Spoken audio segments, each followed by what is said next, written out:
আগে ভিডিওটা দেখেন। গণভোটকে না ভোট দিন, দেশকে বাঁচান।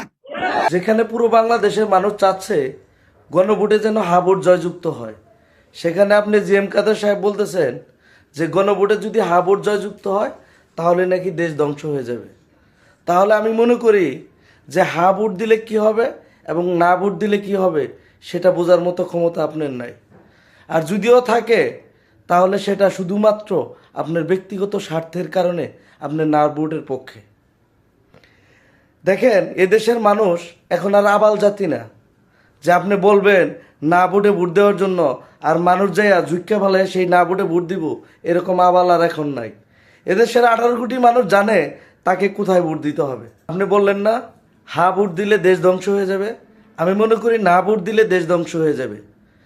গণভোটে যদি হা ভোট জয়যুক্ত হয় তাহলে এদেশের মানুষ কথা বলতে পারবে, এদেশের মানুষের ভোটার অধিকার থাকবে।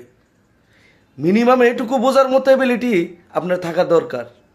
দেখেন, ইতিপূর্বে এদেশের মানুষকে বিভিন্নভাবে ভুলভাল বুঝিয়ে বিভিন্নভাবে চালিয়ে নিছেন। এখন আর এদেশের মানুষ এত বোকা না। এদেশের মানুষ জানে তাকে কোথায় ভোট দিতে হবে।